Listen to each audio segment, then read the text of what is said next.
सबसे पहले यहाँ जो आप रहते हैं अपने अपने घरों से निकल के जहाँ एकत्रित हुए, आप सभी को हम बहुत बहुत साधुवाद करते हैं, आपको क्रांतिकारी सलाम करते हैं, आपको जय भीम कहते हैं। और आज आपके बीच में जो ओबीसी महासभा के पदाधिकारी, राष्ट्रीय कोर कमेटी सदस्य आदरणीय धर्मेंद्र सिंह कुशवाहा जी उपस्थित हुए हैं। हमारे जिला अध्यक्ष जी जो आज के कार्यक्रम की अध्यक्षता कर रहे हैं, उन्होंने आपके माध्यम से इतना शानदार कार्यक्रम को सजाया है। हमारे जिले के पदाधिकारी, किसान मोर्चे के प्रदेश सचिव भाई राय सिंह बौद्ध जी, हमारे राहुल बरैया जी आज के कार्यक्रम के संचालक, आप सभी को हम क्रांतिकारी सलाम करते हैं, आपको जय भीम कहते हैं।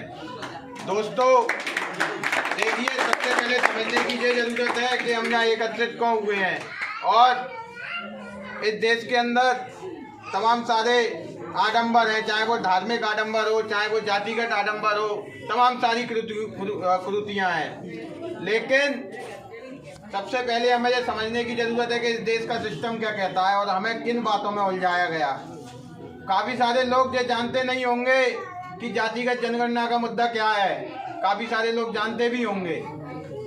ये आरक्षण की व्यवस्था क्या है, काफ़ी सारे लोग तो आरक्षण जो हमारे ही लोग हैं, जो ओबीसी के लोग हैं, जो एससी के एसटी के हैं, वही आरक्षण को गालियां देते हैं, वही आरक्षण को खराब बताते हैं। तो ऐसे लोगों को भी समझाने की जरूरत है। हम में से भी जहाँ लोग मौजूद है वो नहीं जानते होंगे कि आरक्षण की व्यवस्था हमारे लिए क्या है। वो नहीं जानते कि स्वर्णिम व्यवस्था है हमारे लिए, भागीदारी की व्यवस्था है। वो नहीं जानते कि देश का संविधान क्या होता है, उसमें अधिकार क्या है।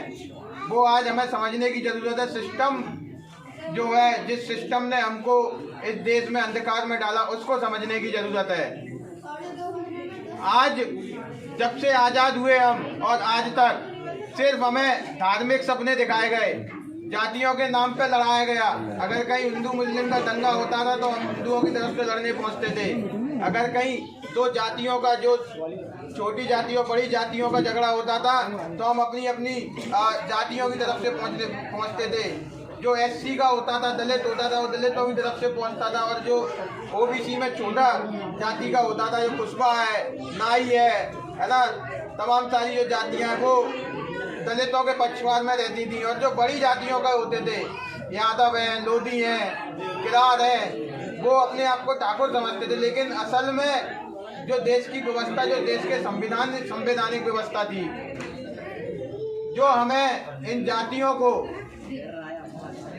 इस देश की भागीदारी व्यवस्था से दूर रखा गया था, चाहे वो लोधी हो, कुर्मी हो, चाहे वो राजपूत हो, चाहे वो यादव हो, तमाम सारी वो मेजर जातियां जो ओबीसी में आती हैं, उनको दूर रखा गया था और ओबीसी को दो भागों में बांट दिया गया था आज दिनांक तक। क्योंकि जो छोटी जातियां थी ओबीसी की, वो अपर दलित से निकली हुई जातियां थी। लेकिन इन 70 सालों में इतनी जागृति तो आई संविधान के बाद से कि हमें जाति से निकलकर एक वर्ग का निर्माण करना है। ना वहाँ कोई ऊंची जाति होगी, ना कोई नीची जाति होगी, वहाँ सिर्फ बहुजन होंगे। वहाँ ना कोई दलित होगा, ना पिछड़ा होगा। वहाँ सिर्फ अधिकारों की बात होगी। वहाँ अधिकारों की बात होगी कि अगर इस देश के अंदर जातिगत व्यवस्था है तो इस देश के अंदर जातिगत आरक्षण भी होगा और जातिगत जनगणना भी होगी। अरे आपको पता तो चले कि अगर आप रोटी हो तो कितनी हो इस देश के अंदर, पता होना चाहिए कि नहीं होना चाहिए। अभी भैया ने ये सवाल पूछा, ये किसी भी जाति की हो, लेकिन इनको पता तो हो कि इनकी जनसंख्या कितनी है। आज लड़ाई उस बात की है। आज पूरे संसद में, इस देश की सर्वोच्च नीति बनाने वाली संस्था है संसद, उसमें आप देखेंगे तो पूरी संसद में सिर्फ एक जाति के लोग सबसे ज्यादा हैं, वो है ब्राह्मण जाति के लोग। आप न्यायालयीन व्यवस्था देखेंगे, हायर जुडिशरी में, चाहे वो सुप्रीम कोर्ट हो चाहे हाई कोर्ट हो, वहाँ हमारे लिए आरक्षण की आज दिनांक तक व्यवस्था नहीं है। और नतीजन ये है कि वहाँ पिछड़े और आदिवासी जज और दलित जज आज तक निर्वाचित नहीं हुए, इक्का दुक्का निर्वाचित हुए हैं। जबकि जो वहाँ का सिस्टम है, वहाँ जो आरक्षण होता तो कम से कम 50% जज एससी एसटी ओबीसी मिला के वर्तमान व्यवस्था के आधार पर होते, 27 और 22.5 के हिसाब से, है ना। तो इन सारी बातों को हमको समझने की जरूरत है। और समझने की ये भी जरूरत है कि धर्म जो है, धर्म वो घर का विषय है, आस्था का विषय है। ये देश जो है संविधान से चलता है। असल में हम भगवान की पूजा करते हैं वो मन की शांति के लिए करते हैं। बहुत सारे लोग करते होंगे, कई सारे करते भी नहीं है। लेकिन भागीदारी जो सुनिश्चित होगी वो संविधान के पूर्ण रूप से लागू होने से ही होगी। इस बात को आप ध्यान रखना। भागीदारी का मतलब है कि देश की शासनिक व्यवस्था में जो शासन करने वाली जो व्यवस्था होती है, प्रधानमंत्री होता है, जहाँ तमाम सारी प्रकार की कैबिनेट होती है, राज्यों के मुख्यमंत्री होते हैं, है ना, वह कैबिनेट होती है ना, मंत्री होते हैं, उनमें पिछड़ों की उनकी जनसंख्या के आधार पर आबादी के आधार पर उनकी भागीदारी होना चाहिए। आज उस बात की लड़ाई, इस बात को समझने की जरूरत है। इसलिए हम जनसंख्या जो कर रहे हैं ना, जातिगत जनगणना की बात जो कर रहे हैं वो होना जरूरी है ना। चाहे वो प्रशासनिक व्यवस्था हो, जहाँ IPS वगैरह होती है, पुलिस की व्यवस्था होती है ना, IAS, वहाँ आज भागीदारी की बात हम कर रहे हैं। वो सिर्फ और सिर्फ देश के संविधान में दी हुई व्यवस्था से ही तय हो पाएगी। आज लड़ाई उसकी लड़नी है। आज तमाम सारे लोग वो थे जो जबलपुर में भी लाठियां खा रहे थे, आप लोगों के बीच में थे। तमाम सारे लोग वो थे जो CM हाउस भी घेर रहे थे। हम प्लानिंग कर रहे हैं कि हम संसद को घेरने जाएंगे, अगर हमारी बात नहीं मानी जाएगी। हम PM के आवास को भी घेरेंगे। जहाँ साउथ ब्लॉक में PM अपना कार्यालय चलाते हैं, उस साउथ ब्लॉक को भी घेरने का हम काम करेंगे, है ना। राष्ट्रपति भवन को भी हम घेरने का काम करेंगे।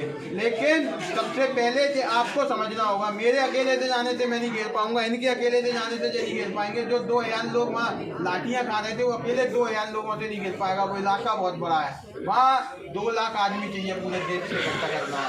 और आज ये जो नुक्कड़ बैठक है आपके मोहल्ले में आके, ये जो मोहल्ले की बैठक है, आपके पास हम आए हैं, आपसे जो संवाद कर रहे हैं वो इसी वजह से कर रहे हैं कि आप अगर अपना भविष्य सुरक्षित चाहते हो, आप चाहते हो कि आप अगर मजदूरी करते हो, आपका आने वाला जो भविष्य है, जो आपका बच्चा है, आने वाली पीढ़ी है, वो मजदूरी ना करे, वो भी एक IPS हो, IAS हो, है ना। तो उसके लिए आपको एकत्रित यहाँ होना पड़ेगा, यहाँ से निकल के दिल्ली तक जाना पड़ेगा, है ना।